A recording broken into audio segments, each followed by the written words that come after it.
For 3 long years my own daughter and her husband treated me worse than a stray dog, forcing me to live in their freezing garage, cooking, cleaning, and fixing everything they were too lazy to handle themselves.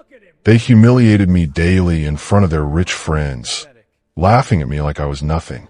Then one terrible night, they burned the last precious memories I had of my late wife right in front of my eyes before telling me to get out by sunrise. Little did they know I'd been carrying a heavy secret the entire time, keeping their fancy house from falling apart in ways they could never imagine. When I finally walked away, I made sure their perfect life came crashing down in the most unexpected and brutal way possible, but you will have to hear the full story to find out exactly how. Before we continue, make sure to hit the subscribe button and tell us where you're watching from to get a shout out on our next video. I never thought my life would end up like this. My name is Jack. I am 72 years old. I spent 40 years as a plumber. I fixed pipes for other people all my life. I thought I would retire quiet with my wife Mary by my side. We raised our daughter Lisa in a small house on the edge of town. We were happy. Mary got sick 5 years ago. Cancer. It took her fast. I sat by her bed every day. She held my hand and said take care of Lisa no matter what. I promised. That promise is what destroyed me. After Mary died, Lisa got married to Mark. Mark is an architect, or at least he calls himself one. He talks big. He wears fancy shirts. He always says he is going to build something amazing, but he is cheap. He cuts corners. He never wants to pay for real work. Lisa changed after she met him. She started looking down on me. She said, "Dad, you're old school. You do not understand modern life." 3 years ago, they bought this big old house on Oak Drive. It was cheap because it needed work. Mark said it was a steal. He said he would fix it up and sell it for double. They had no money left after the down payment. Lisa called me one night. "Dad, we need help. Just for a few months until the firm takes off. You can stay in the garage. It has a bed and a heater." I said yes because of my promise to Mary. I packed one suitcase and one box of Mary's things, letters, photos, her wedding ring. That is all I had left of her. The first night in the garage was cold. No heat. Just a thin blanket. I woke up at 6 every morning. I made coffee for them. I cooked breakfast. Eggs, bacon, toast. Mark never said thank you. He just ate and left for work. Lisa said, "Dad, you're a lifesaver," but her eyes said something else. By week 2, they stopped calling me Dad. They call me the old man or the help. I mowed the lawn. I fixed the leaky faucet in the kitchen. I carried heavy boxes when Mark bought new furniture. Every night, I went back to the garage. I lay on the old cot. I looked at Mary's photo and whispered, "I am doing this for Lisa. She will come around." Month after month it got worse. They stopped giving me food money.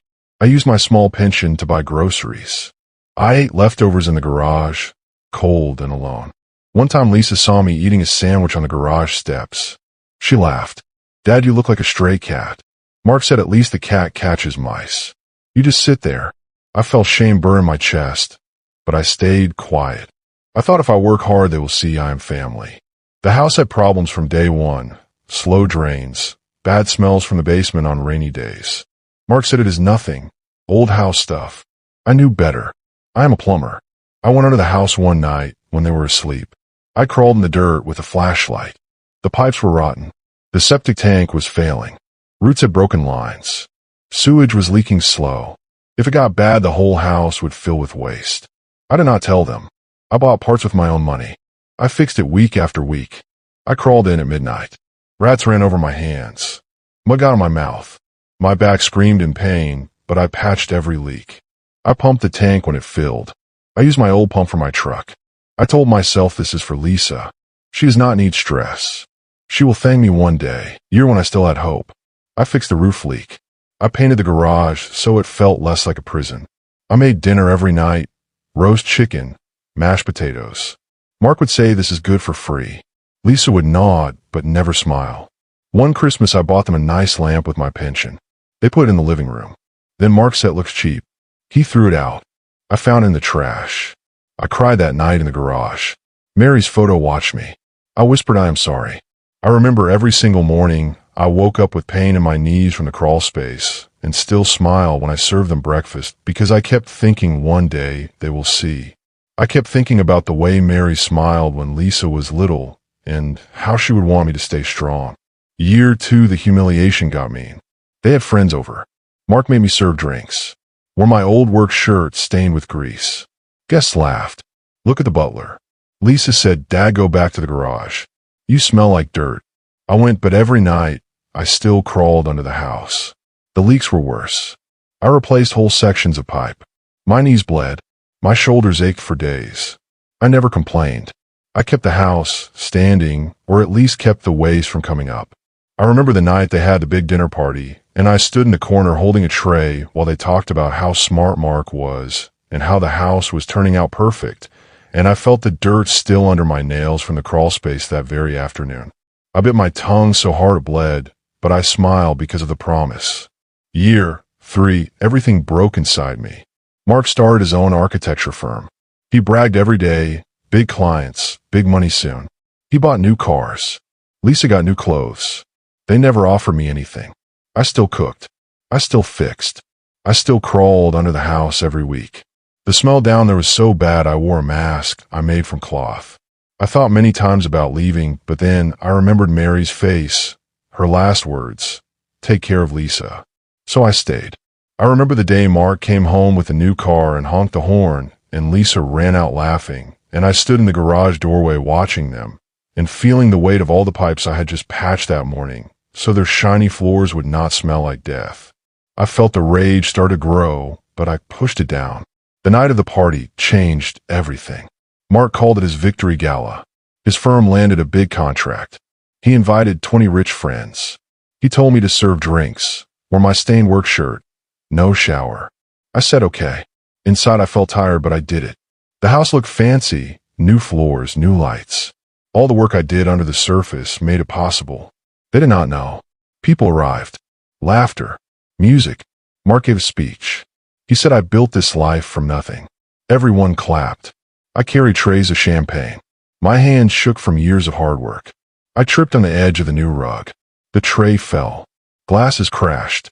Champagne spilled on the floor. Everyone went quiet. Then Mark laughed loud. He pointed at me. "Do not mind him. That is just the old guy we keep in the garage. He is lucky we feed him scraps instead of sending him to the shelter." The guests laughed.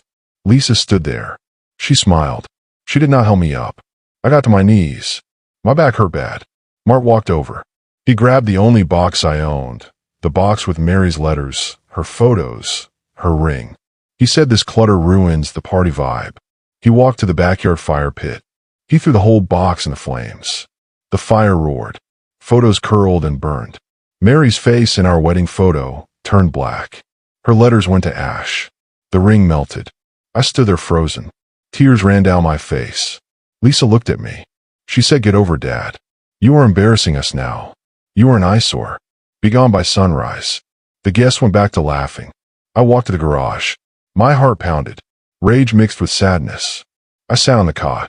I looked at the empty spot where the box used to be. All I had left of Mary was gone. Burned for a party joke. I made a decision right there. No more. I grabbed my tool bag. No clothes, just tools. I waited until everyone was drunk and asleep. Midnight. I went to the side of the house. I lifted a crawl space door. I crawled in one last time. Dirt. Dark. The smell hit me hard because I had not pumped in 2 days. I found every patch I made, every new pipe section, every support I added. I removed them all. I worked fast.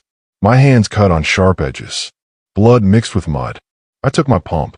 I took the steel clamps. I left the old rotten pipes exactly like they were the day they bought the house. I crawled out. Sweat. Pain. But no regret. Every move I made, I thought about the fire and the laugh and the way Lisa said eyesore, and I kept going even when the pain in my back felt like fire because this was the moment. I walked to the sidewalk. The street was quiet. I pulled out my old phone.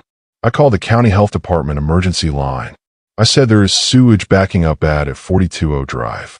It is already inside the house. Smells like death. They said someone will come first thing in the morning. I slept in my truck down the street.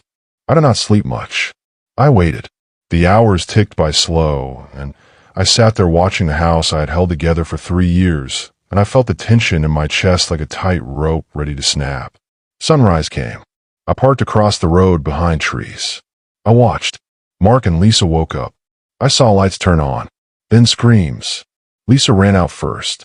She held her nose. Brown water poured from under the front door. The basement windows pushed out dirty waste. The smell reached me even from far away. Mark came out in his silk pajamas. He yelled, "What is this?" Neighbors came out. They pointed and gagged. The health inspector arrived at 8. 2 trucks. They walked in with masks. They came out fast. One said the septic system has completely failed. Raw sewage is flooding the house.